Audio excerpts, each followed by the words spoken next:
and I'm representing Brahma Kumaris Environment Initiative. And it's my honor to be your moderator here today. And as far as I am aware, this is the only faith-based side event in this COP15. And I know we have a representative from UNCCD here. So I'm just saying that in COP16, I hope there will be 2. And the faith-based organizations, they have an outreach of 80 to 90% of the world population. So if you want to read the masses, if you want to make the world population aware of the current issues with land restoration, then we are your important people. And the faith-based organizations also have a legacy of leaving no one behind, of caring for everyone, and listen to those who nobody else listens to. So we are recording this session, so I hope that when we put it on the YouTube, more will listen to us than today. To bring about any sustainable change in any social or environment system, we need to start from the inside, from the values, from personal transformation. And that will lead to stability, resilience, and compassion. So in this side event, we will highlight how faith has inspired various actors to take action on land restoration. We will hear how ethics and values that faith communities hold can help in sustaining land restoration. We will hear the active involvement of the youth and champions for land rights. And we have a group of very experienced and committed speakers. So here to the right is Aneta Loy from Poland, from Brahma Kumaris. And to my left here is Dr. Elvis Paul Tangem.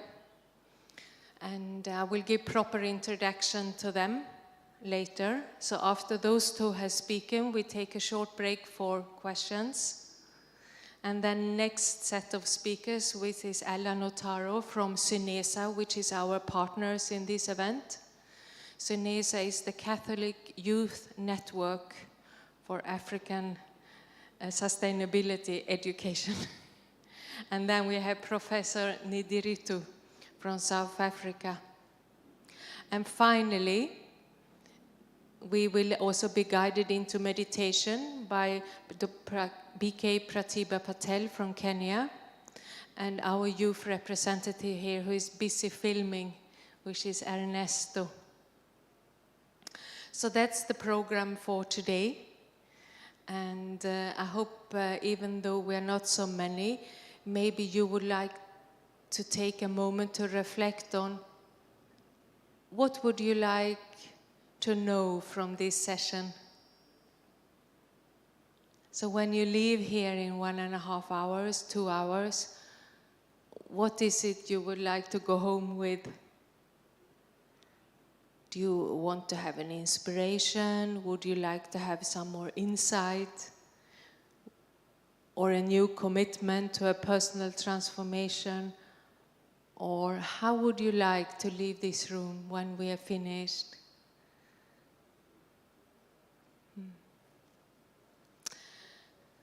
So I will now introduce Aneta, and she will go first in our program.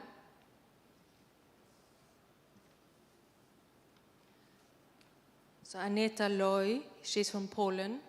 Brahma Kumaris focal point to UNCCD.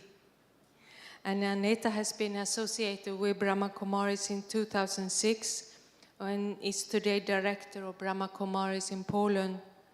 Her genuine interest in spiritual truth and benevolence led to her involvement in projects through sustainable development and capacity building. And since 2011, she's been providing her speciality is at India One Solar Power Thermal Power Plant. This is Brahma Kumaris flagship project in India. And Aneta lived 10 years in India working there. And I say welcome to Aneta.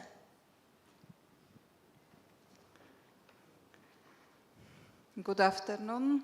Greetings of peace. I'm very happy to be with all of you here.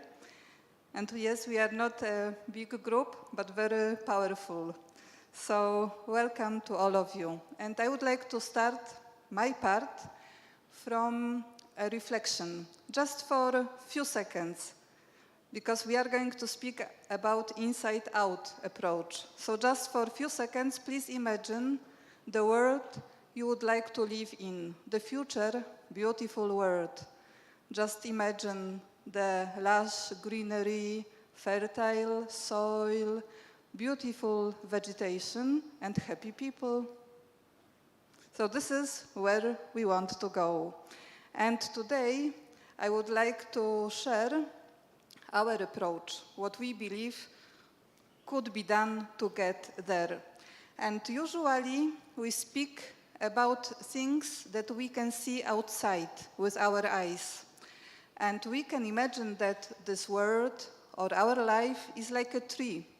So what we see is the whole tree. But sometimes we forget about the seed. And this is the seed that determines the quality of the world and the life. So today we'll have a look at the seed. I have a few questions also to start with. The first question is, have you ever thought about impact that your thoughts and your feelings have on the earth, on the land, on the soil? And the second question, if they have, then it may be that my thoughts, my feelings are the root causes of the current state of the world. And if so, it means that also solutions are inside me. And this is very good news. So let's follow it. So what do you think it really matters? Why are you here today? Anyone? You are here because you had a thought to come here. Otherwise, you wouldn't be here. So you see the power of thought? Anything, everything, what we see, what we experience, is a result of our thoughts. So important are our thoughts. So even scarcity or prosperity, up to us, up to my thoughts, up to our collective consciousness. So how does it work? We are here to discuss land issues, the current state of land, which is degraded, which is desertified. So we look at the land, which is represented as a tree. But this is actually the output. This is the final stage that we can see and experience right now. But from where has the tree grown? So there is a process, right? The full process is there. And if we go to the beginning, we'll come to the seed. And it's the seed that determines the quality of the fruits on the tree. So we can take care of the tree. We can mulch it, we can water it, we can protect it, we can trim it. But still, if the seed is not right, it will not bear the fruits that we would like to have. And the same applies to our life. The same process applies there.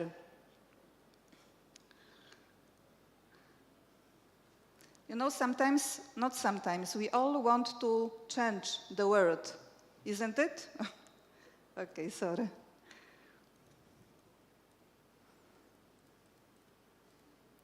We all want to change the world, right? We don't maybe really like the world we live in. And we start from the world, right? We look at the world and we think what we can change. But actually, this is not the right direction. The right direction would be to look at the awareness from which my thoughts grow.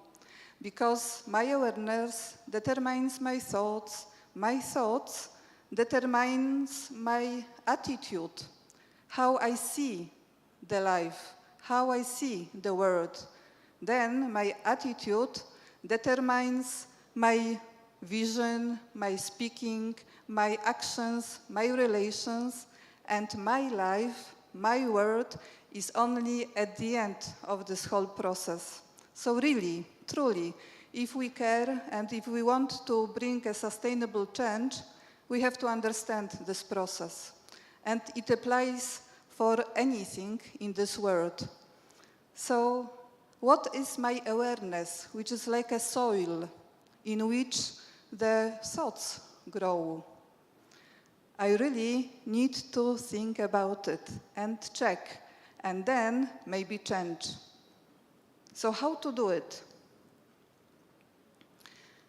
Today, I would like to propose one type of awareness, which is awareness based on values. There are many different types, but we can also sometimes simplify things so they can become effective. So let's say that awareness is created out of my values. And values are like a compass that guide me in my life. And values can change the direction of my life. So how can we cultivate this awareness? What is this awareness? Very simple. The awareness is, who am I? And, okay, this we don't have time for that, so that's fine. Who am I? This is the most important question we all ask others, philosophers, leaders, and ourselves. And the question may be quite simple and useful in this way. I am peace. This is our offer to you today. This is what we believe, what we practice, and we encourage you to experiment. It's all about experimentation. So let's say, I am peace. I am love.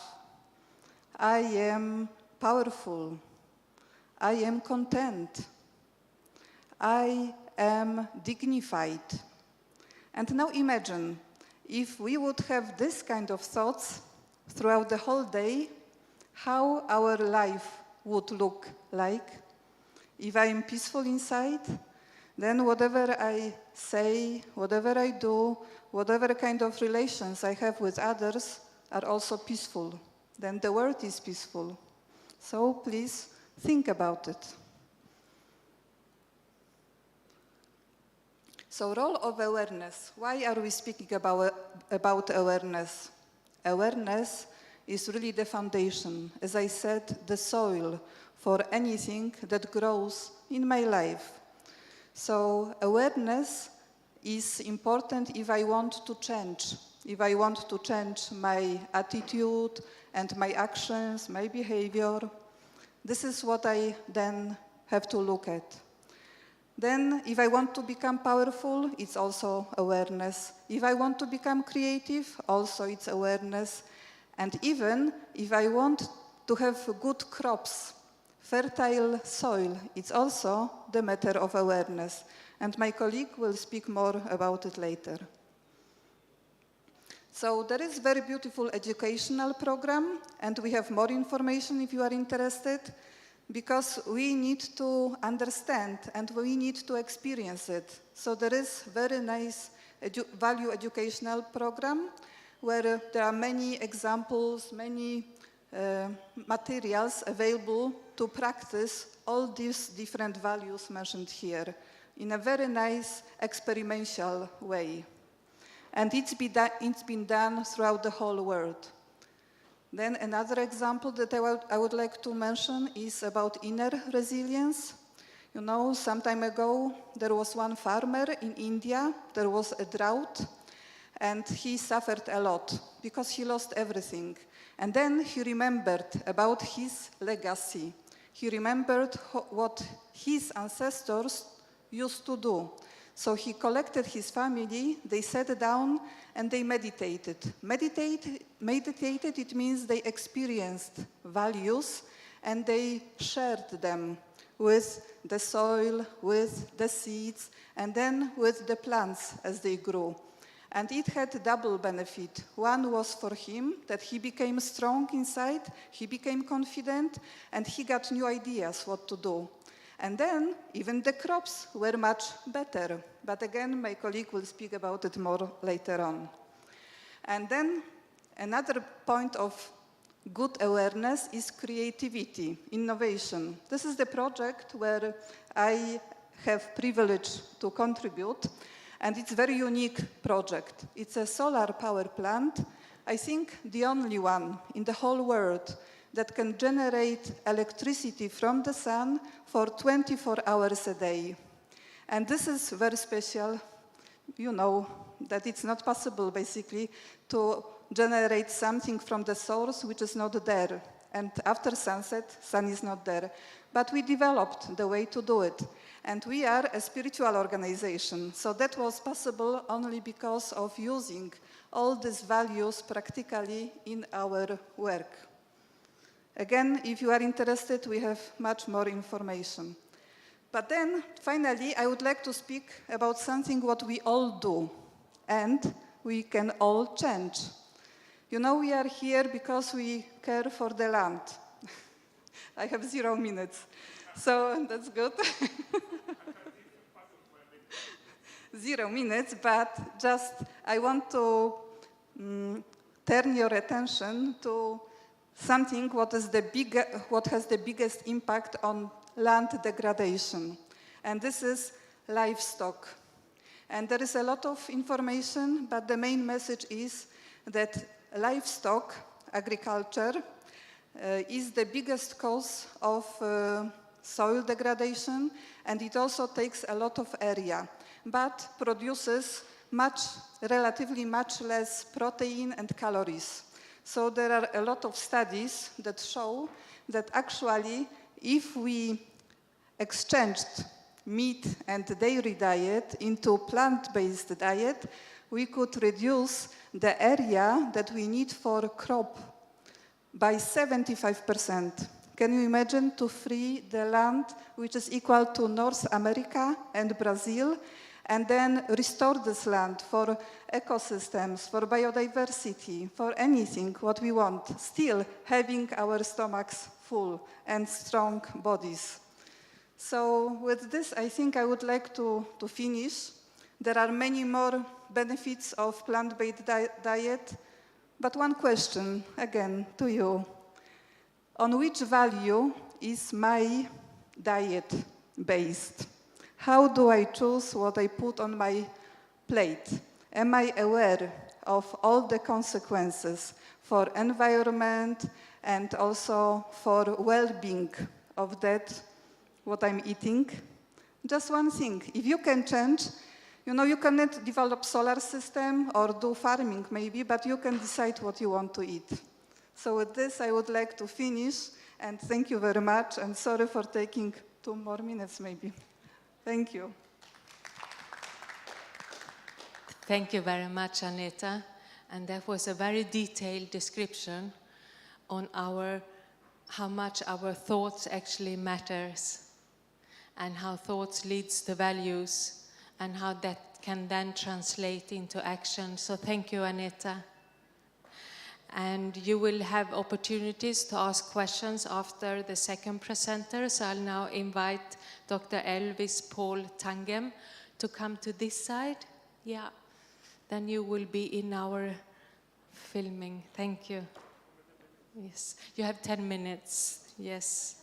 Dr. Elvis Paul Tangem must be a very passionate person about his project. We have heard about the Great Green Wall Initiative. And Dr. Tangem is the coordinator for this initiative at the African Union Commission and Cameroon.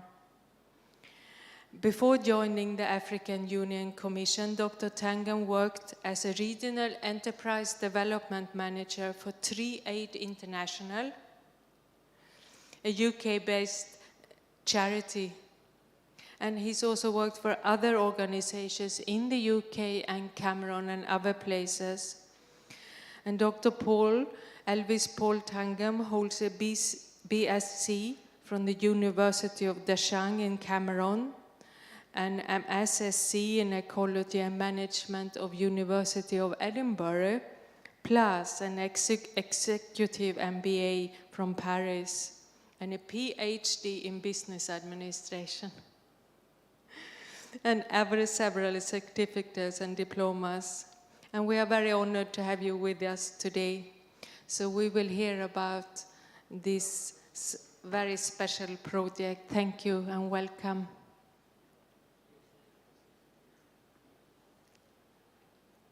This is also an example how your passion and interest and knowledge translates to action.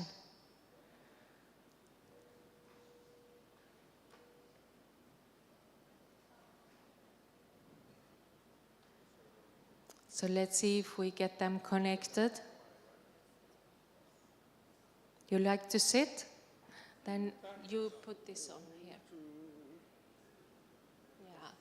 Yeah. So most welcome. Yes, so thank you very much. Actually, I did not prepare a specific slide, a specific presentation for this, but I have several presentations on the Great Green Wall, and I think it's, they say a picture is worth 1,000 words, right? So I think it's better if we can see some images of what we are talking about, and so that we can retain. If we cannot retain all the data, we can retain the images. And I think that is why I am looking for the most appropriate. This is not that good. Let me see. Okay, I think this is good, but it's talking more about the size of the wall. So thank you very much, ladies and gentlemen, and thanks for the invitation. I know it's because of my younger brother here, Alan, that I got to know this wonderful group. And your presentation, I will need to know, maybe join the group, because there is a serious need for spirituality, and there's a lot of dehumanization now. And I think it's very linked to the degradation of our environment. Because when the environment is degraded and everything is cement, steel, it becomes very, very difficult for, So the Great Green Wall is a Pan-African program. It's a program that was created by the heads of state. It's one of the rare programs that the heads of state created themselves. They sat together and thought that we needed to do something on a Pan-African scale, and so they created the Great Green Wall. And the Great Green Wall came about because of the numerous extreme environmental challenges that was facing the Sahel region, especially at the time, as you know, from the 70s right to the 90s, climate change was big in the Sahel region. That is the land below the Sahara Desert. And it was really big, so much so that you had extreme drought, extreme flood, which consequently led to complete destruction of lives and livelihood. And so the heads of state thought that it would be more sensible to have a broad program rather than allowing every country to try to combat desertification on a small scale. So they created the whole idea of a Great Green Wall to, as they say, to stop the advancement of the desert, which is in itself not a simple challenge. And so it became what we call a Pan-African initiative. I'm really trying hard to get. Where is the committee? How many minutes is gone already? 3. Oh, so we have lots of time. So the Great Green Wall was created out of the need to look for long-term solutions to the challenges of extreme weather conditions in the drylands of Africa. By then, the word climate change was not really in the mold in the 70s. So they said the advancement of the desert, but actually it was the exacerbation of this natural climatic phenomenon by the coming of climate change that was being manifested by the advancement of the Sahara Desert. You know, but by then, in the 70s, climate change was not really something that people talk about. So, and it was manifested through several ways. As I said, extreme floods, extreme dryness, which led to complete destruction of the rangelands, the farmlands, disappearance of water bodies, and disappearance of, in fact, income generation and livelihood activities. And this started leading to these big clashes in the access of use and of natural resources. And today, we have seen what is happening in the Lake Chad region. Lake Chad region is a best case scenario of what climate change did to Africa, because a lake that was 25,000 square kilometers has been reduced to 7% of its initial body in less than 50 years. And if you imagine that there are about 40 million people who live directly or indirectly on the lake, you can imagine what happened. And this is the highest part of Africa that has both the highest number, the demography is extremely high, both for man and animal. So a bulk of the heads of cattle, sheep, goats, camels come from the Sahel. An average family size, like in a country like Niger, is 7 children. So you can imagine that reduction in in the natural ecosystem, bothering families, both at animals and man. And the main activities, livelihood and economic activities, is farming and pastoralism. And both of these key activities are based on the caprices of nature, are based on the availability of rain and the timing of the rain. Because the timing of the rains is very, very important on how, when we plant, when our animals go on transhumance, you know the transhumance, the movement of animals from north to south in search of green pastures. So when this became so difficult, what happened? There was a complete disruption of the harmony in the villages. And that's why today you hear about the conflict between the farmers, the graziers, the fishermen, the hunters, and the problem between the animals and the people. This never used to be there. There was full harmony. But because of land degradation and desertification exacerbated by climate change, all of this have changed. And so within the framework of the Great Green Wall, we are putting on so many activities. We are approaching it from what we call sustainable land and sustainable land management and restoration. So we are involved in climate-smart agriculture, climate-smart pastoralism, enterprise development, renewable energy, smart agriculture, water management, policy, firefighting, and everything that will build the resilience of the local population and the biodiversity to the incidence of extreme weather conditions. So it is a bit of everything. Today we started in the Sahel and Sahara region with about 16 countries. Today we are talking about 35 countries are involved, making almost 500 million people. So it is a huge program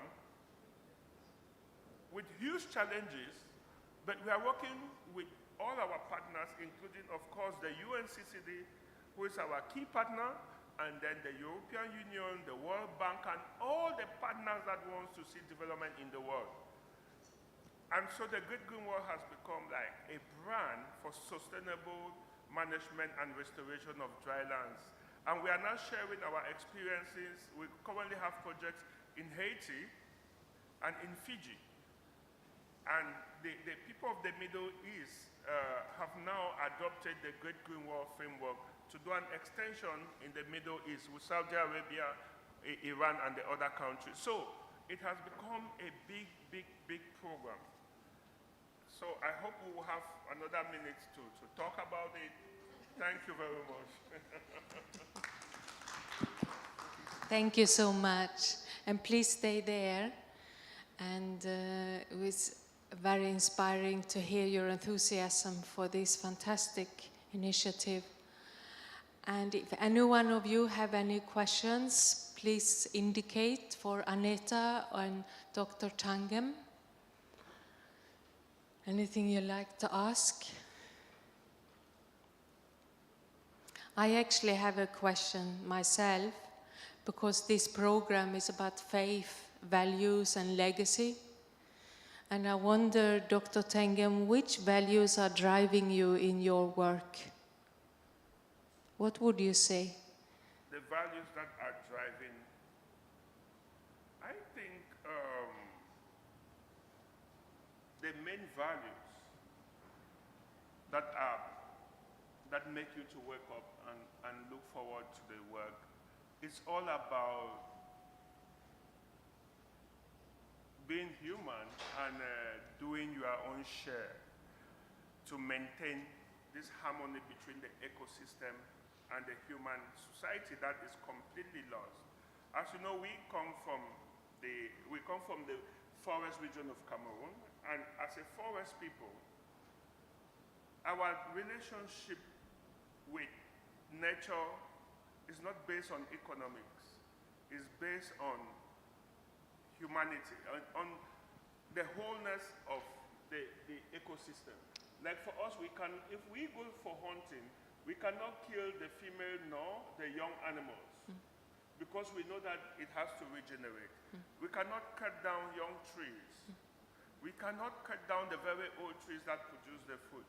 So there is a coexistence in my area with nature. So I'm very passionate about it because unlike the classical forestry or ecosystem, which is based on how much we get from nature, for us, we look at nature as part of a whole.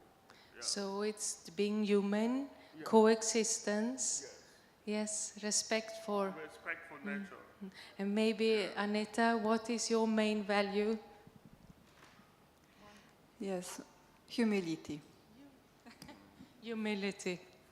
Humility also means to listen to the earth and to listen to each other. So I say thank you to you two. You will have a chance to give a final comment at the end. And then I invite the next two speakers. And the first one is Professor Nidiritu. You can sit there, Ellen, if you like, or you can sit here. You decide. Yeah. That's good. So, let me get my introduction. So we heard about the seed of consciousness and how that can translate into various initiatives. And Dr. Professor No, Professor Dirittu, he will pick up on the seed of consciousness. He's a water resource management specialist working in the School of Civil and Environmental Engineering in the University of Witwatersrand in South Africa. So he's a professional engineer, a fellow of the Water Institute of South Africa, and is rated as a scientist by the National Research Foundation in South Africa. He's an intense meditator since '92, and he also coordinates the Brahma Kumaris Center in Soweto in South Africa, and is part of our environment initiative. So welcome, and over to you. Thank you very much. Okay, so hope I'll be able to say what I need to say in 10 minutes. So you're talking about technologies of consciousness, and what are they? And how did I gain interest in this? So about 10 years ago, I was supervising a PhD, and he was working on how we can improve crop yield, maize in particular, using contour ridges. So this sort of thing. I was working somewhere in Zimbabwe, but at the same time, in our university, the Brahma Kumaris, there's this thing that had started maybe 2 years before that, called Yogic Farming, where we say farmers do organic farming, it's much more sustainable than chemical farming, but in addition to that, also meditate on your crops, meditate on the land, and what they had found is that this works much better than if you simply do organic farming. So they had taken this up. So I thought, being in a research space, I could actually find out whether this happens or not. And also we know that drought happens a lot in many countries, South Africa included. So there was a drought in 2015 in South Africa, and of course the government was doing many things about the drought.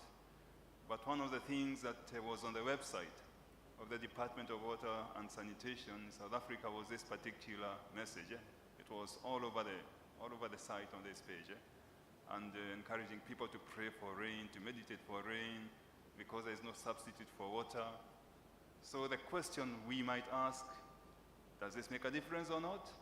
Do you think it does? It makes a difference. It makes a difference. What proof do you have? How do you show that? So that's the idea of thinking about the impact of your mind on the elements of matter can be considered of as a technology, and that is if you show it actually works, you show how it works, you show to what extent it works. So that is what this presentation is about. And of course we know that there are many people in orthodox science who think this is not possible.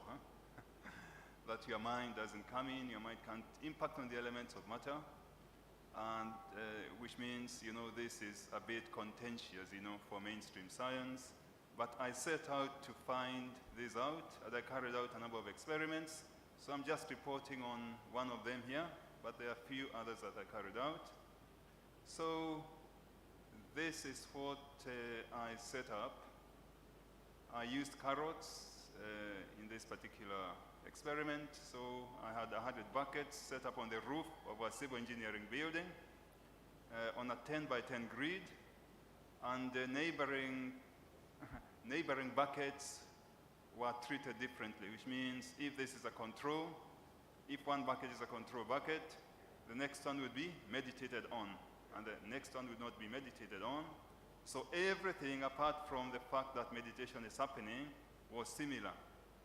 So for this set of carrots, and this was an experiment with some final year students in 2016. Those are the photos of the carrots and what was happening.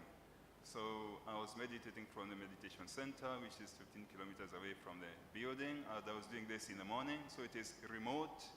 It is remotely done. I was not standing on top of the carrots or close to the carrots, far away. And I was doing this for 30 minutes every day until we harvested the carrots. So again, this is what was happening. The colors indicate the ones that were meditated on, and the others were the control. So what results did we obtain after harvesting and looking at the yield? So the average weight of the carrots meditated on was 11% higher. statistically significant. You can see the p-value there. And even the stems and the vegetation, whatever is on top, not above the ground, was also around 10% for the ones that were meditated on. And even the larger differences were in terms of the nutrition content. And this was quite clear to all the people who were looking at the carrots that had been harvested. It was very clear that these ones are much more brighter, are much more bigger, these ones are a bit pale. And the results that we found out from the lab also indicated that, and that is what this graph is showing. So the increase on the left-hand side here, on the vertical axis, and you can see all these large bars on top.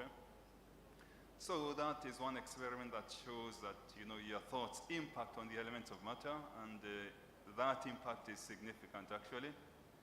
That was one experiment, and the yogic farming experiments that were being conducted in India also showed results that indicate that when you meditate, you can obtain significant increases in yield, and of course, so this was a comparison in organic farming where the crops or the wheat in one field of wheat was only having organic manure. The other one had organic manure or organic farming with meditation, and the impact of meditation is what is presented here. And comparing that, the meditated organic farming crops with chemical farming, the typical expensive, polluting chemical farming, they were actually comparable, although chemical farming was a bit better. Okay, so then another aspect I want to touch on, I don't know how many minutes I have. 3 minutes, okay. So there's another aspect that relates to 4 minutes, okay. So now if I'm asking this question, so do you think your thoughts affect the actions of others? So that's what I think here, impact on what someone is likely to do 100 kilometers away or 50 kilometers away or not. So there was this particular experiment that was done by TM Meditators, so Transcendental Meditation, Meditators in New York. They had done many of these, there's just one of them. And it was quite detailed with independent researchers, quite a detailed analysis, 50 pages of a research article. And what they did is to get down to this location in New York, that in Washington, in New York, Columbia, that maybe has a high crime rate. And so 600 to 4,000 meditators set up on this place for 8 weeks. So sometimes in June and July 1993. And they worked with the police, they worked with all people who record the crime rates and all of that. So in the study. And what did they find out was the impact of having the meditators meditating in this place. So this was a typical result. I've just simplified this from what is in the article. But this shows that, as the number of meditators increased over a period of 8 weeks, the crime rate reduced. And the reduction is significant. Okay. And something else. So I'm just close to the end. We are talking about sustainability. And it is us, individuals, entrepreneurs, everyone else who makes the decisions that are connected with how sustainable the decisions we make are. So the question here that this particular article was trying to find out is whether meditation could lead to more sustainable decision making. So they set up an experiment where they found they tested, they experimented with entrepreneurs. One was a control, and one group was taught this particular meditation called Loving Kindness Meditation, LKM.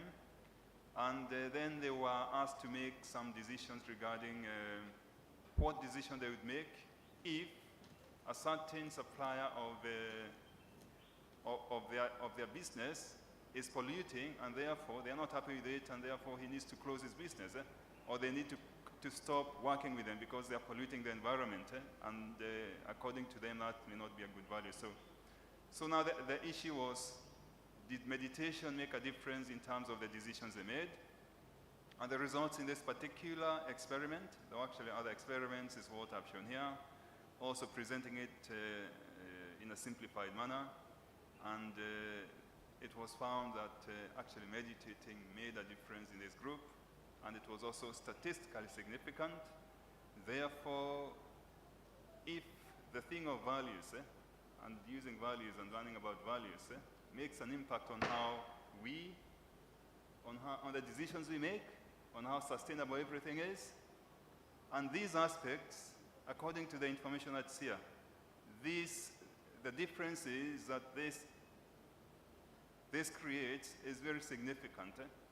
And this sort of thing doesn't have a carbon footprint. There's no carbon footprint, so it is free. And in addition to that, it makes me happier, it makes others happier.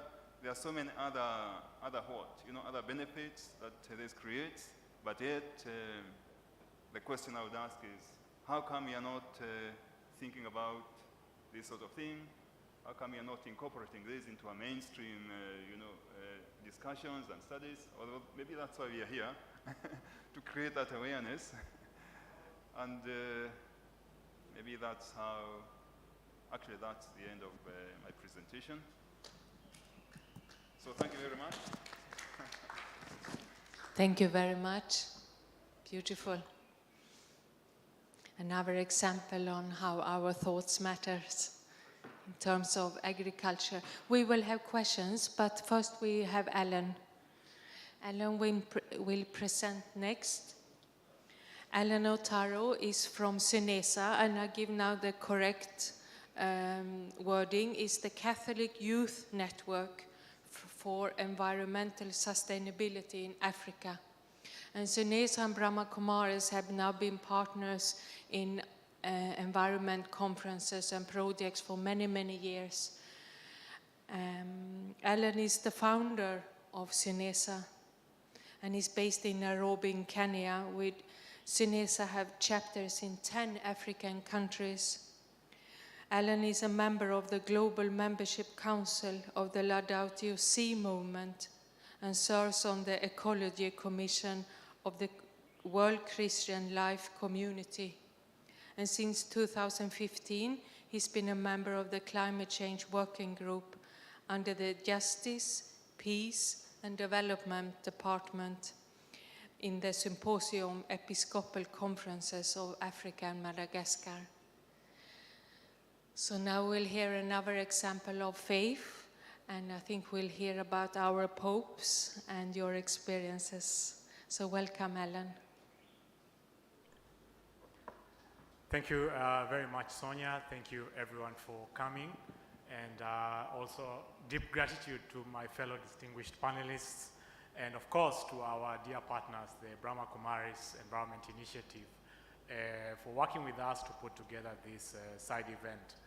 So I wish to invite all of us to continue this conversation, basically by sharing my perspectives and reflections on the initiatives of the Catholic Church in nurturing values, but more concretely, providing a faith-inspired approach to caring for land and life.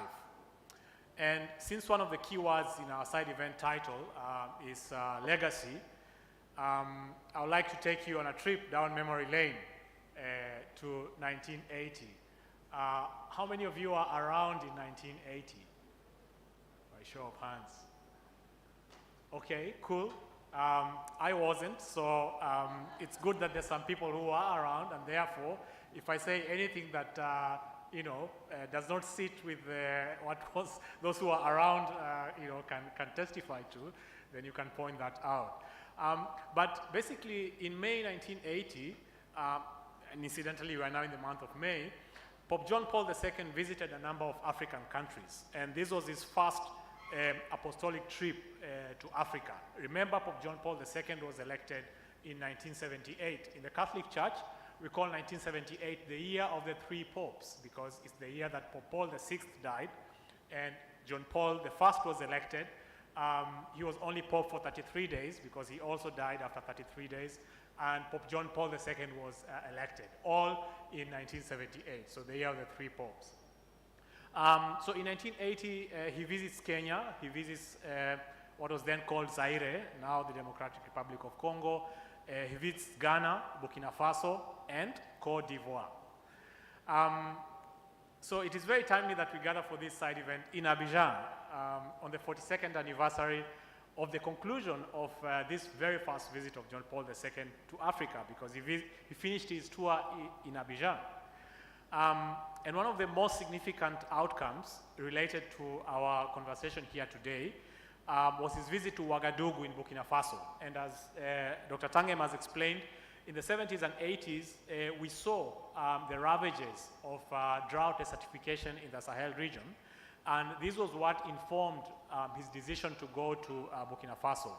And he was able to put focus, to put the spotlight of the world on the challenges, but also the sufferings of the people in the Sahel region during this time. Also chastising the global north to do more to support and to help the people who are going through the tragedy as a result of drought desertification. And he called for greater solidarity, but also a renewed urgency to address the root causes of the issues. So he was not simply calling for charity, he was asking that those who bear the greatest responsibility address the root causes of the issues that we are facing, some of which Dr. Tangem has ably explained. He went on to say the following, that when the poor and needy cannot find water, I, the Lord, will hear them. I will change the dry and barren land into a lake. So he was quoting Isaiah, the book of Isaiah, chapter 41. And then he went on to say, and the water that I give will become for them a flowing fountain that gives eternal life. From this very place, I launch a solemn appeal to the entire world. I raise my voice in supplication. I make my voice the voice of those who have no voice, the voice of the innocent. And so therefore, friends, the Pope's appeal at the time was anchored and deeply rooted in the principles of Catholic social teaching. Sonia's just been asking what values drive our work. And in this case, the values that Pope John Paul II was relying on to make this appeal were derived or enshrined in the principles of Catholic social teaching, which include principles such as the common good, solidarity, preferential option for the poor, human dignity, and subsidiarity. And so therefore, since this appeal, several initiatives have taken root to respond more directly and more concretely to this appeal. Now, because of the briefness of time in this side event, I'll just mention two, one of which I've read about and one which I am intimately involved with. So let's begin with the one I've read about. The John Paul II Foundation for the Sahel is a foundation that was established in 1984. Its headquarters and secretariat are, of course, in Ouagadougou in Burkina Faso. And this foundation was set up with the support of the Italian bishops and the church in general, but also the local community in Burkina Faso, with the objective of giving testimony to the Pope's closeness to the people during his visit, especially those living in the poorest areas of the planet, by promoting projects to fight desertification in areas such as the environment, agricultural development, but also water and renewable energy. We've seen some examples that Aneta has highlighted in terms of what they're doing in India on renewable energy, but also training and in recent times also becoming an instrument for fostering interreligious dialogue. We've heard from Dr. Tangem about some of the conflicts that have at the root of the crisis the environmental issues, climate change and so on, but which often trigger other factors such as ethnic but also religious triggers for conflict. Now, this foundation is currently represented in about 9 countries of the Sahel area: Burkina Faso, Cape Verde, Gambia, Guinea-Bissau, Mali, Mauritania, Niger, Senegal, and Chad. So I think you can see some of the overlaps that also go hand in hand with the initiatives that, for example, Dr. Tangem has pointed out of the African heads of state. Now, the second initiative that I wish to highlight, the one I say that I'm deeply involved in, of course, is the Catholic Youth Network for Environmental Sustainability in Africa, or SINESA. It's a very long name, it's a bit of a mouthful, but each of the words in our title reflects who we are, our identity, and what we do. So basically reflects our values.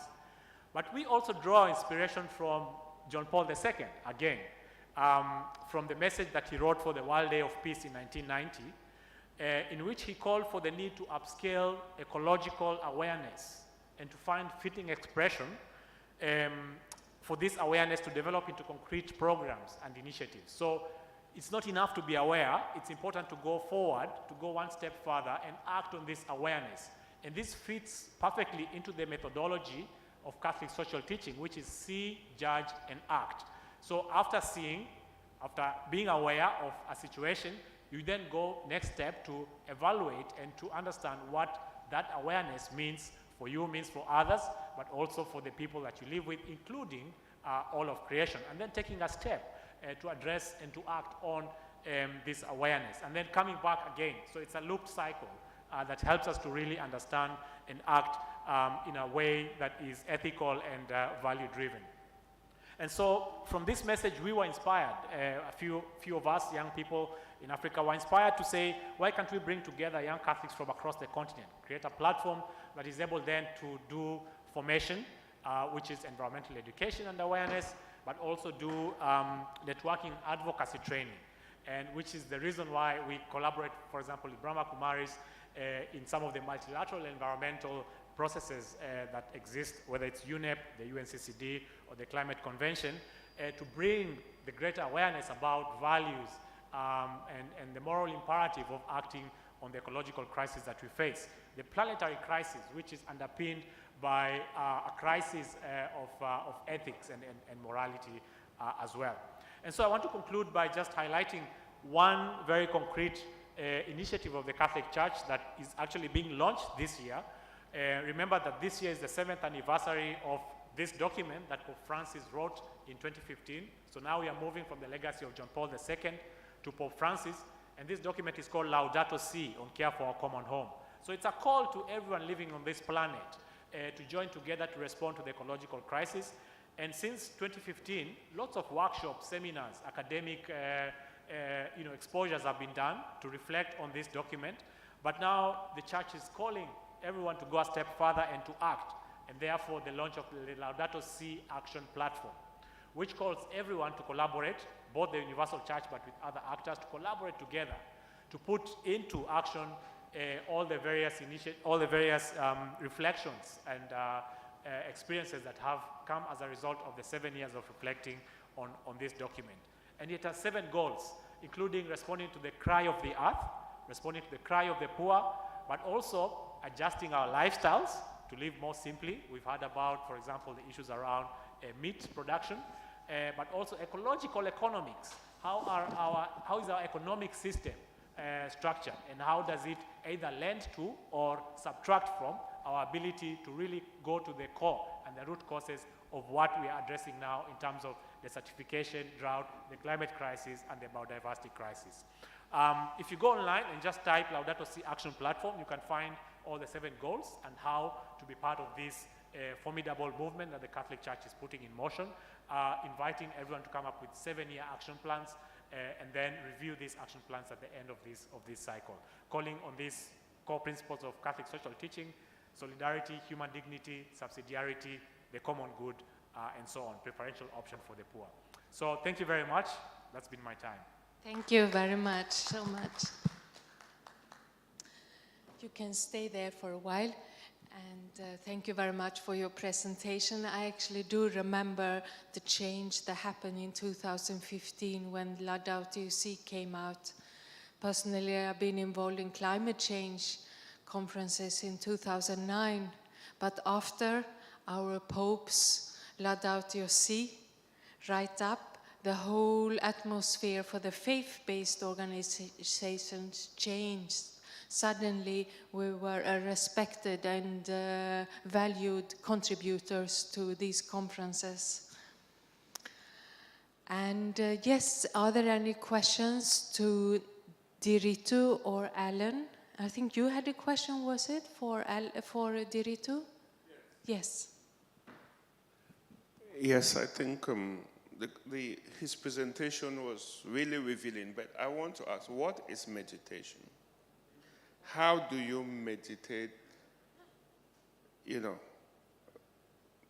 to those plants, or let's say to a person, or to those criminals, to make them change? Is it prayers, thinking about them, or what? This is a very good question, and actually we will have a meditation after this session. So Pratibha here will guide us through a meditation, but I'll let Diritu answer. Yes, we usually say that everyone meditates, because to meditate means to think, but the question is, what are you thinking about, and how focused are your thoughts? So if you're thinking about the qualities that Sister Anita talked about, so I'm peace, I'm power, I'm love, and you have that awareness that you're actually that seed of all those qualities, and that doesn't depend on anything on the outside, then by being in that awareness, you're able to radiate that energy outwards. So the soul is like who you are. That being has lots of power and lots of energy. And that is the energy. When you train yourself adequately, you can actually direct that energy as a lesser being. That's what I was doing in my meditations, wherever I want. But that is after a bit of advanced practice of that. But basically that it is. That's what it is. The energy of you, the conscious being, is what makes all the difference. Thanks. Thank you. Yeah. Anything else? I was thinking for Alan that you are a person of faith. So, but still, if we look onto the environmental scene, all the tendencies, statistics is going the wrong way. Pollution is actually increasing. And now I've been in climate change for more than 10 years, maybe you too, in your work. But still, pollution is increasing. And land degradation is increasing. All the planetary crisis is becoming worse and worse. So in this context, what drives you to keep going? What is it in your faith that is your driving force?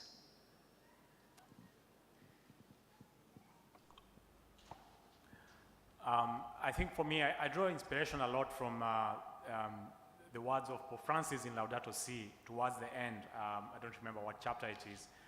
But he talks about the fact that we never lose the hope that draws from our own faith as Christians, as people of hope, depending on the faith community that you subscribe to. And in one paragraph he says, "Let us go along as we sing." So it's a possibility to be in a community, to be able to journey with others, that you're able to strengthen each other in this journey, because Pope John Paul II framed it as ecological conversion. And if you think about a process of conversion, it means that it's a lifelong journey. So for us, for me, it's a vocation. While for others, environmentalism might be a career, I think for people in the faith-based space, it's a vocation. It's a calling. It's something that you live with throughout your life, and therefore that hope keeps you alive. Thank you. It's a vocation. So I say thank you to both of you, and now I'll invite Pratibha to come here. And yeah, that's good. Sister Pratibha Patel is from Kenya, is based in Kenya, BK, and is the Assistant Regional Director of Brahma Kumaris in Africa, and a permanent representative to UNEP. She was born in Zambia and has been a student of Brahma Kumaris since 1974. And she travels widely lecturing and presenting on personal development, positive thinking, and stress management. She's been presented in the UN Climate Change Conference in Bonn and in Durban, South Africa, 2011. She serves as the regional representative of Brahma Kumaris to the Economic and Social Commission for Africa. And she's part of the delegation to United Nations Environment Assembly, UNEA, since its start in Nairobi, 2014. So welcome, Pratibha, to guide us into a meditation.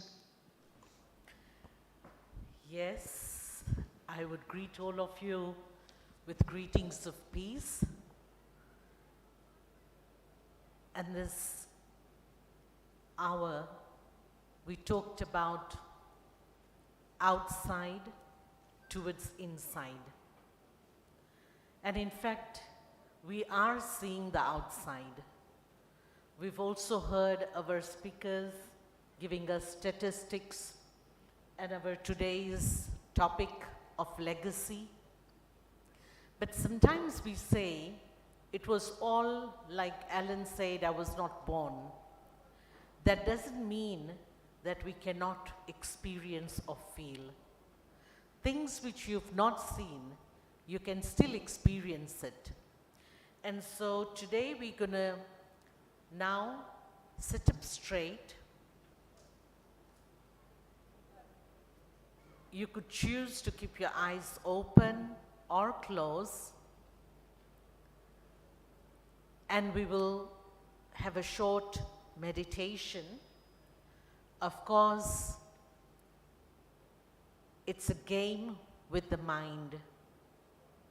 Rather than the mind playing with us, let us discipline our mind. Create thoughts. So slowly,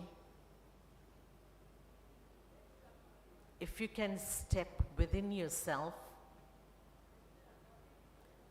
and look for a quiet space within.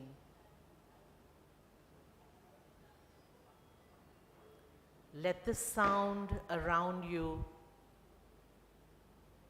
fade slowly, and you travel within with your mind and intellect.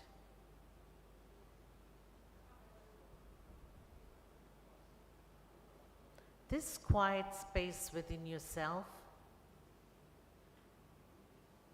is so calm and silent.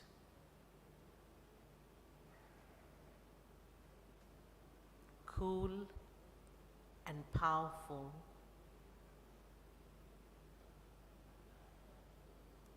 I can listen to the silence within me, experience it and feel it.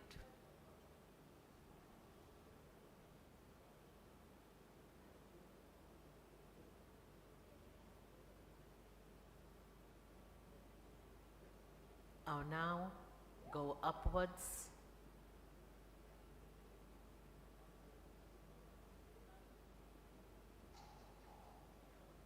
And I, the being,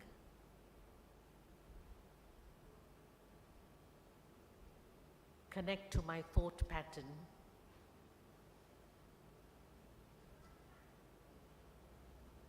Let me withdraw from the extrovert and go into the introvert.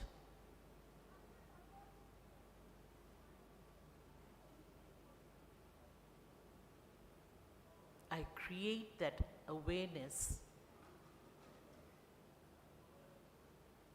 that I am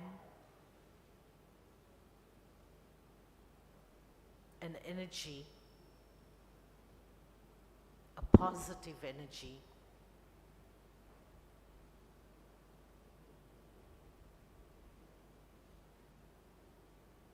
I am peaceful. And I'm powerful, pure, and positive.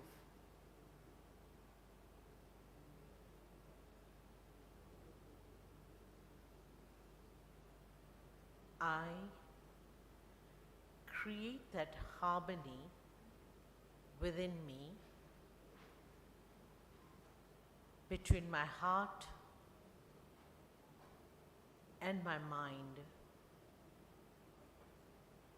The mind creates the thoughts, and the heart creates the emotions.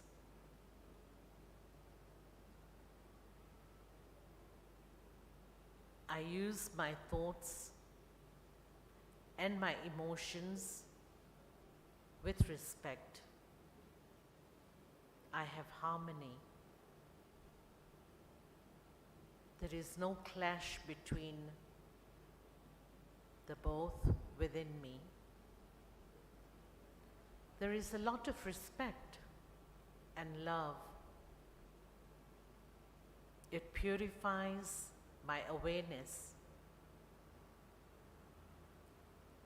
And whatever I see through these eyes, with this awareness of harmony between the heart and the mind, reflects on the things around me, the people around me, and that harmony spreads in a form of vibrations. Positive vibrations, powerful. That energy helps the things around me to transform. I bring that positive energy to the elements and the land, the sky, the seas, and the water. I have already seen what's happening on planet Earth. Now I create a consciousness, what I would like to see. It's a pure blue sky with a balanced weather pattern, clean seas and rivers, where there is biodiversity, and there is harmony on planet Earth between men and creatures, men and plants. Every living being is so beautifully respecting planet Earth, respecting one another, and that brings abundance. That helps restoration. So one is the outward restoration, and this is the inward restoration. And let us all walk around with that consciousness, that awareness, and create our elevated actions, words, and thought pattern, so that my brothers and sisters on this planet Earth will have a very comfortable life, and our future generation will also have the best. Rather than worrying about that, we give these wishes to the future.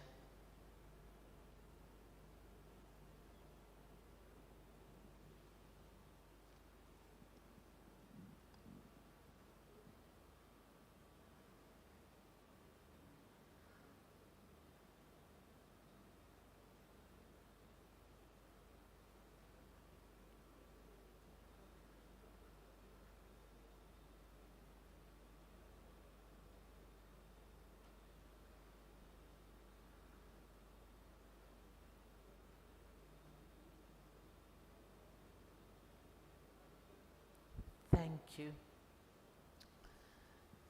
Thank you, Pratibha, for guiding us into that beautiful meditation.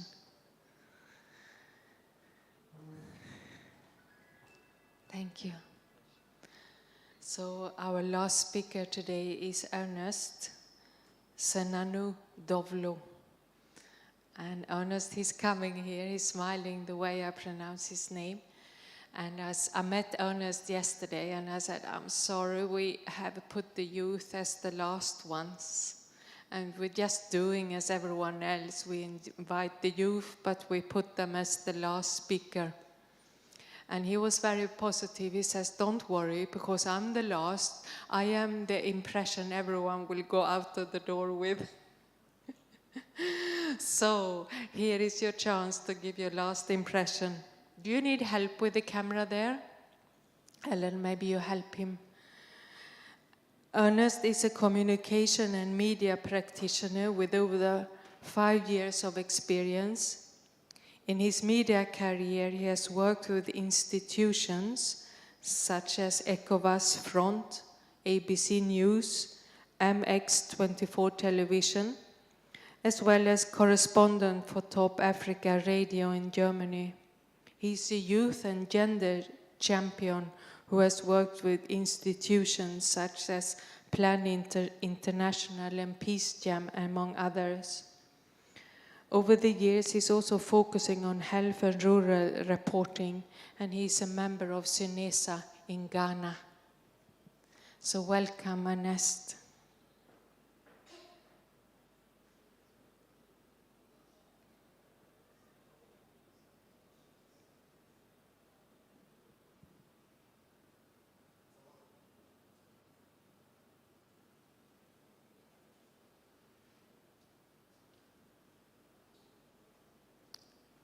You will use your slide here? No, okay, good. You can change it then.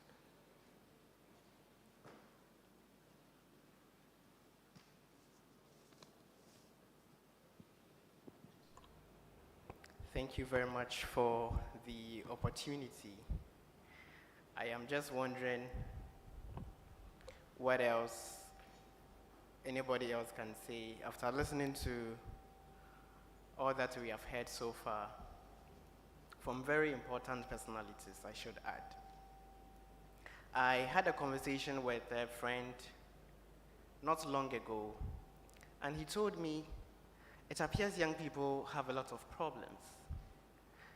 I thought about it and I said yes. And then he asked me, do you know where the problem began?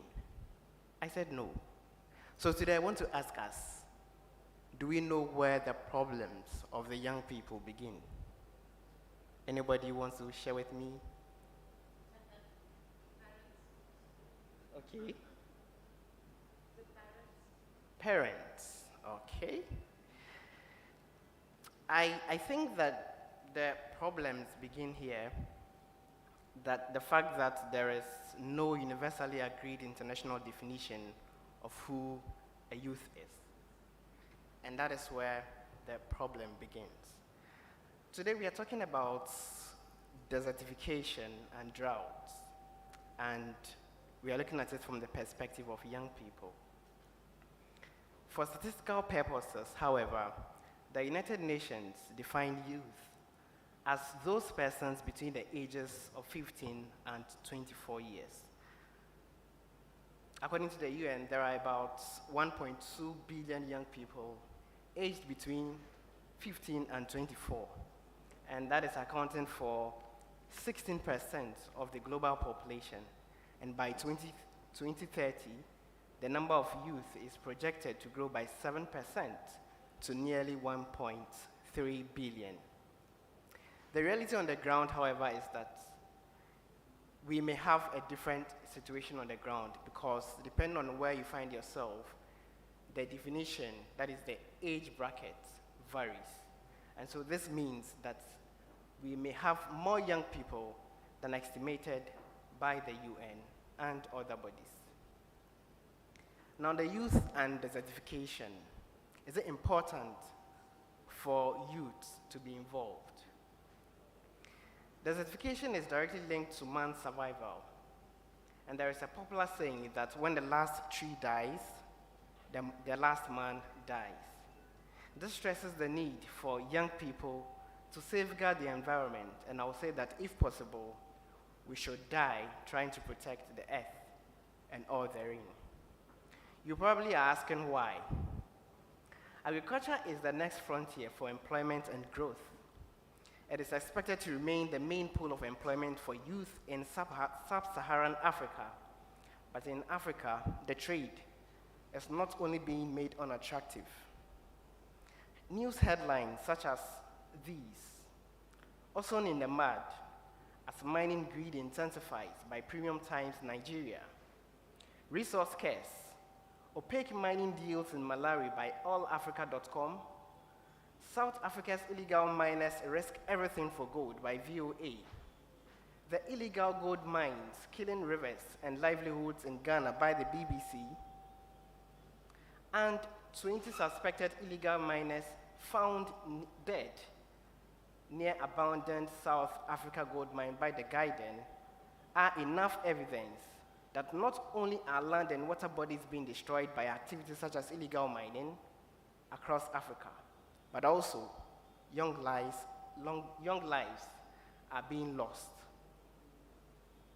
60% of Ghana's water bodies, for example, are now polluted by largely illegal mining, and it's called Galamsey, where I come from. Now, this means that more people, particularly young and vulnerable people, are more likely to die as a result of drinking polluted water. The development also has a negative impact on economic growth and food security in the continent, and where about 8 countries, including Botswana, Lesotho, and Somalia, import 90% of their food demand. Is Africa at risk of losing its youth due to desertification? Hope for better economic and social prospects is a major driver for African migrations. Research suggests that in 2017, 53% of surveyed members of extremist groups in Africa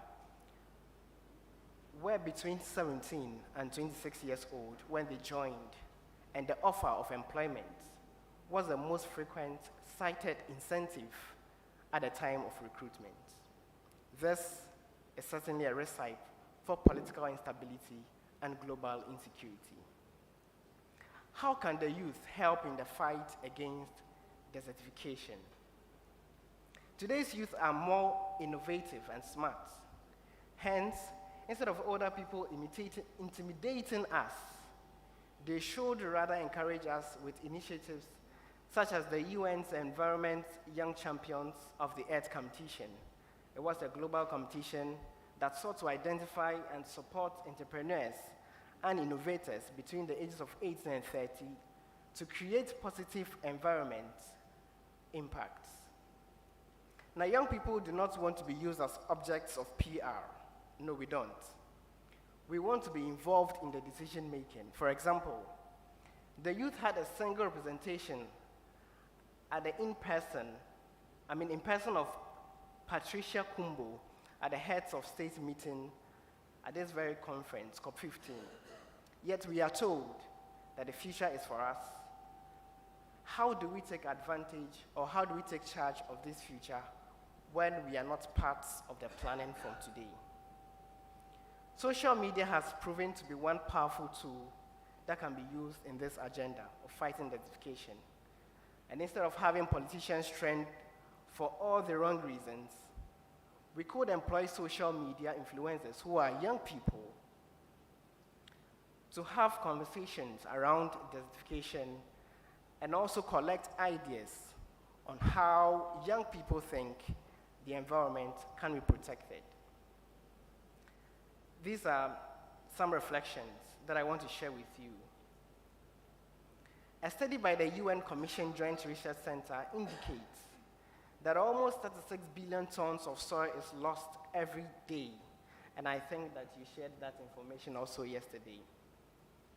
Not to talk of mining and sand winning for construction purposes. Now, world leaders and experts, as a matter of urgency, need to look for alternatives to sand as a material for construction, for example. We can consider recycling of plastics and molding them into blocks for construction purposes instead of relying on sand. Again, Africa used to have beliefs and practices that sought to protect the environment. For example, where I come from, certain forests are said to be homes of gods and ancestors, and so we are forbidden from entering that reserve. Now, these moves were geared towards conserving forests with different flora and fauna. But today, we say we are enlightened, and yet we destroy the very core of our existence. Finally, we had experts, reps of international organizations, politicians, as well as stakeholders meet here for discussions on sustaining the environment. Question: what happens when everybody lives here? All actors will be back to their offices. I'm talking about the UN reps, the politicians, the ministers, the MPs. They'll all be back to their offices. How does my grandmother in the village, who cannot read and write, nor has access to the internet, hear, for example, about the 10-year Sustainable Forest Management Framework for Africa? And how would she understand it? Conspicuously missing at the conference, conspicuously missing at this conference is a deliberately formed media coalition on environmental sustainability. Almost all cameras we saw at this conference followed either politician or one big woman or man from one big organization. And we have seen what is happening now. The security apparatus is now more relaxed. We see very less cameras around because all the big people have left. But this is the time that the real conversations about why we have gathered here is taking place. We have a problem at hand, and the solution requires a bottom-up approach. People at the grassroots level need to own the mission to protect the earth, and they can only do this when they have access to information. Thank you for your attention. Thank you very much. Thank you so much.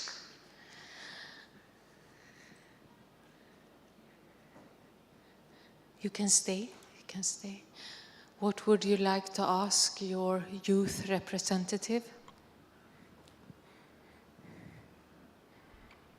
I spoke to a father yesterday, a father of a 10-year-old boy, and I asked him, how do you feel thinking about that your child will not have a future which is in any way sustainable? And he stopped for a moment and didn't know what to say. So when you think of the future, Ernest, what do you think 50 years ahead when you're my age? I'm filled with fear. Yeah. Because when you listen to all the speakers we have had today, they all point to the fact that we keep destroying the environment. And I think that Aneta mentioned that this environment is us. Indirectly or directly, we are connected. And so if we destroy the environment, we are destroying ourselves. So 50 years from now, like I said early on, if the last tree dies, the last man will also die. That's how scary it is. Yeah, yeah. Thank you for reminding us of that. What's the main advice to the adults? One thing, like, not the politicians, but like your parents or us in here, maybe. I don't know about other places, but in Africa, we mostly grow timid young people. The young do not have a voice. You speak and you are branded as disrespectful. I think that the world today is not for timid people. And yet we keep raising timid young people for a world that requires brave and courageous people. People who can stand up to the occasion and demand what is rightly theirs. And I think that the faith-based groups, particularly the Catholic Church, considers the home as a domestic church. And so that is where the formation begins. And so as parents, I want to plead with all of us to ensure that we give our young people that room to express themselves and to go all out to be what they want to be. That is not to mean that you should allow your child to be irresponsible. not allowing the child to be irresponsible does not mean that you gag the child from speaking up. Thank you. Thank you. Thank you. So we're coming towards an end, but I'd like all the panelists today to... Sorry? Yeah, Pratibha, I'm coming there. So I'd like all panelists to be able to give a final comment. So Pratibha, if you can come up here and sit together with us, I will send the mic around for whatever you like to say.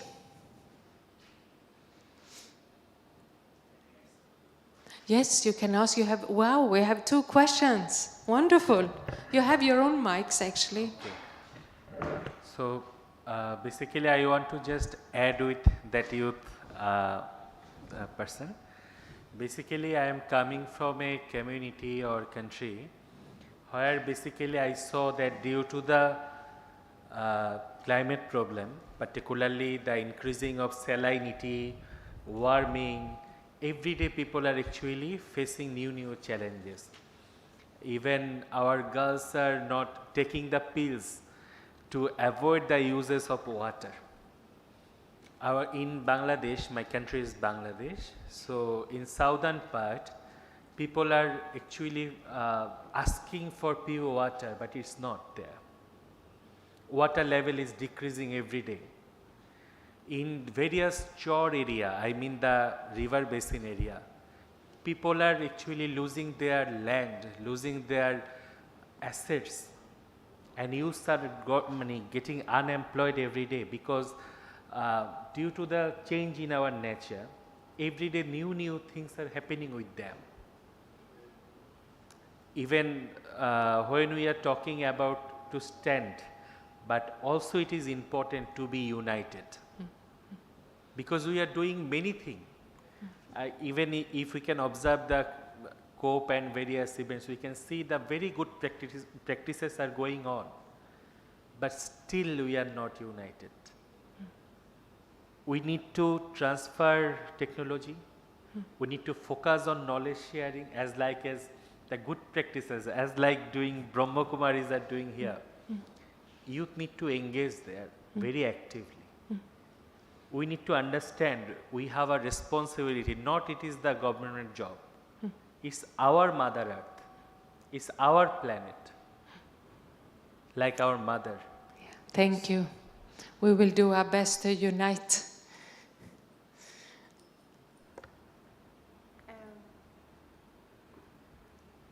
Good afternoon. My name is Christine Kipsang. I come from Kenya. I'm really excited about the presentation by, what is this, Ernest? Yes, and I also liked the fact that he gave good statistics about the the numbers we have in the youth we have in the world. And I know one thing about youth. They are full of energy, ideas, and they can start a movement that no one can stop. Because today's youth are borderless. They are borderless youth because of the social media and the way they are versatile in the manner they use the technology. So I would like to give you 2 ideas. One, you can be an influencer and a role model. And I remember there was a case in Nigeria where there was a movement about, I think it was either Twitter accounts which had been closed or something like that, and the youth they rose against the government, the governors, the leaders of the day, and they were able to influence. So I would say that this 1.2 billion, if honest, for example, you start this movement, a tree a day, I'm telling you the youth will plant these trees. You are saying that they are not there. Even if somebody will say plant grass, plant cover crops, if you start a movement on social media, on Twitter, for even like a week, you stop for lack of better word, the useless forwards people keep on sending. But this time round, you say we are planting grass, we are planting trees, or every bad day we are going to give that friend the number of trees, the years they have lived in. So in that case, you find that the youth will be more energized, and they will not look at the negative, maybe livelihood they have had in their childhood or how they were brought up by their parents, but they will be looking at how they will be able to protect their environment and the next youth around them. Then the other issue is, I would even give a suggestion that even here in the room, we can do what we call adopt a youth. You know the way we say adopt a tree, adopt a light, why can't we adopt a youth? So that we can be able to be a mentor, because as much as we speak about the programs and the government come or people from different institutions come here, and then they go back and they go to their offices like he has said, and they don't implement it, then they will not be able to have meaningful implementation. Like it is in this COP that I came to learn that there are organizations that are ready to give free trees. When I go back to Kenya, I will want to invite you to my village and see what I'll do with the youth. Thank you very much. Thank you. Wow, you have good advice there, Ernest. All of us have good advice. Adopt the youth. I like that. So maybe, Dr. Tangen, you can sit here, and I'll pass the mic around for a final comment. And it's maximum 1 minute, and I'll go the same way as we did before. Okay, thank you. So many things have been said. I would like to build on this experiment of meditation. I just would like to offer you 3 sentences that you can take with you and everyday experiment and experience. And you can change it every day. So the first sentence, in silence, you create the thought, I am peace, and experience it. I experience peace. I send peace out to the world, to Mother Nature, and to all living beings. Thank you very much. Om Shanti.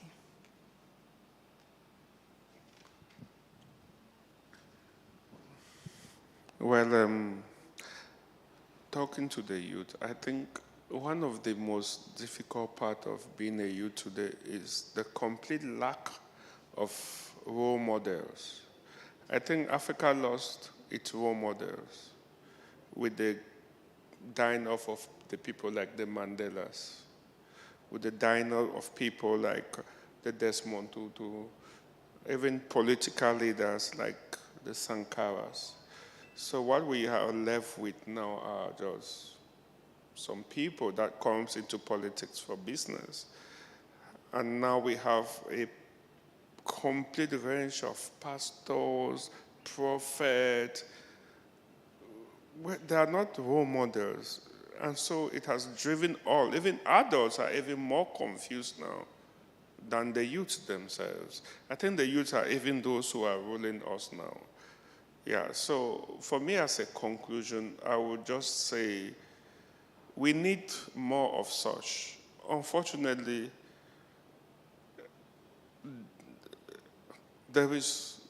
we need to push to create a room for us to engage in such discussions, because that is what the world needs. Because people are looking for solutions.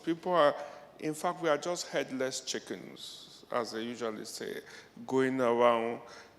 We hang on everything, politicians, pastors, and things like that.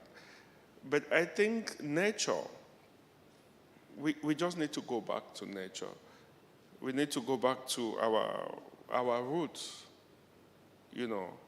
And when you look at the current political and socio-economic dispensation in the world today, we are just coming out of COVID, with the climate change, and with now the crazy war going on in Ukraine and Russia. It is so frustrating. But I think if we go back to nature and we can learn how to meditate, to concentrate, to build our internal resilience, I think it can really help the human being. And that is what we really need today, and that's what we need to teach our children. Thank you.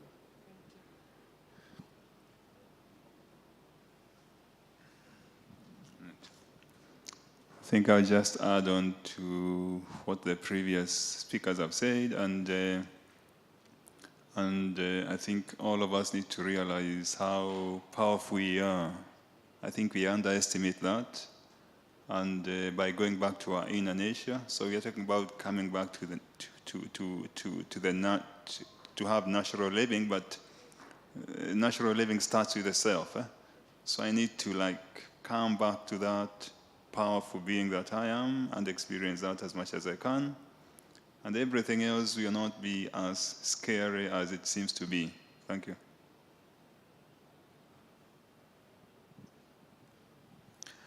I have just three points. The first one is to call our attention to the fact that I think Africa is in a very special position, so to speak, because we have two resources that many other continents don't have. We have the landmass, and we have a youthful population.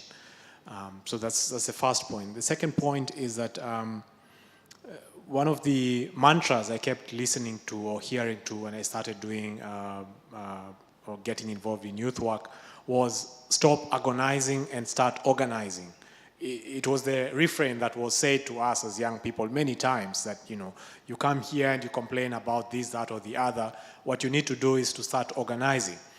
And we are organizing. We are seriously organizing. But I can point you to many youth organizations on the continent which are facing difficult times. They are organized after being told to stop agonizing. But what happens next when they organize? That's the question. And as Elvis said, it's a question of recognizing that as well, youth are not like one homogeneous group, So we talk about youth as if they should have, specific qualities that do not necessarily mirror what's happening in the rest of society. So if there's no role models, expect that also the generation that's coming up will exactly mirror what's going on with the older generation.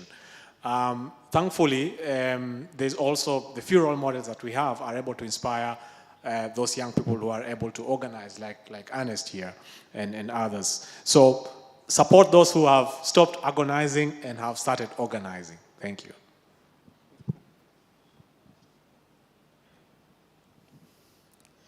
I heard one poet saying, the trees don't eat their own fruit, and the rivers don't drink their own water.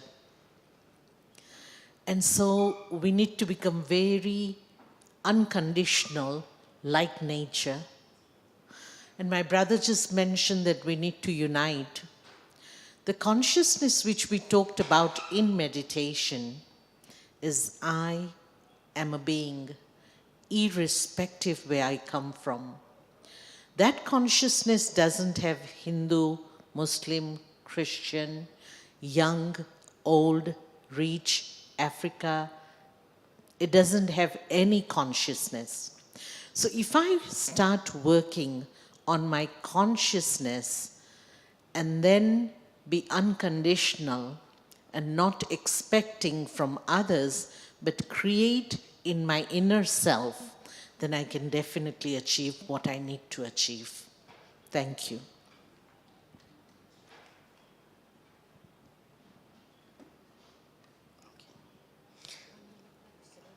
Oh, no.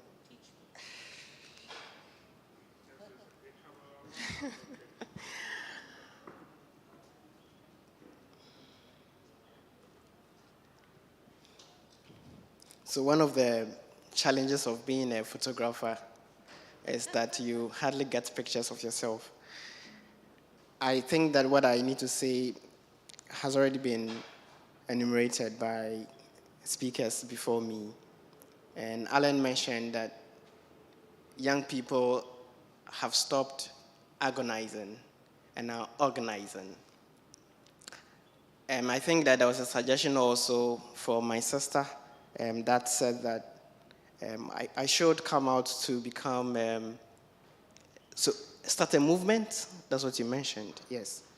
I belong to, aside belonging to SINESA, I belong to a group known as the Ignition Youth Network, and it has care for the environment as one of its core pillars.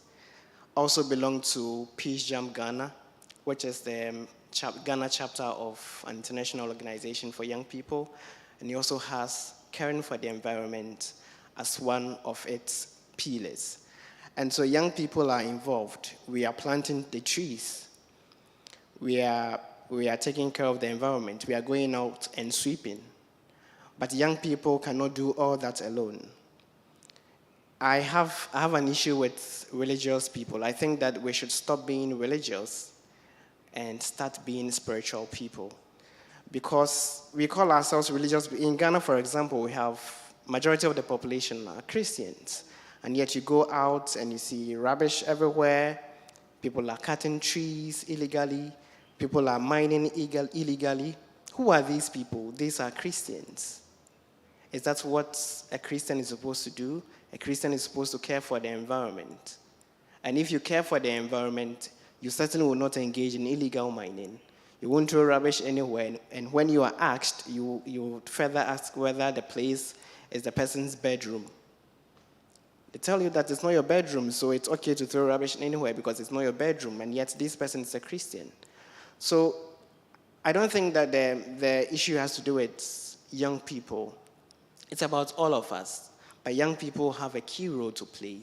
And sometimes the challenge is that when we alert the elderly that what you're doing is not right, we are branded as disrespectful people. And I think that is where the problem all starts. Thank you so much. That was the final comment I think we've been wanting to hear. Okay, I see the gentleman here wanting to ask a question. I think we have a few more minutes, right? Ok, merci madame. Moi, je suis monsieur Sidi Barré de la délégation camerounaise. Ce que nous constatons, le mode de gouvernance qui se veut de plus en plus unique, qu'est la démocratie, et pour beaucoup de choses, du mépris et de la négligence de l'environnement. Parce que chaque modèle social, chaque modèle social a ses valeurs. Si je prends le cas du Cameroun actuellement, avec l'avènement de la démocratie, la chose publique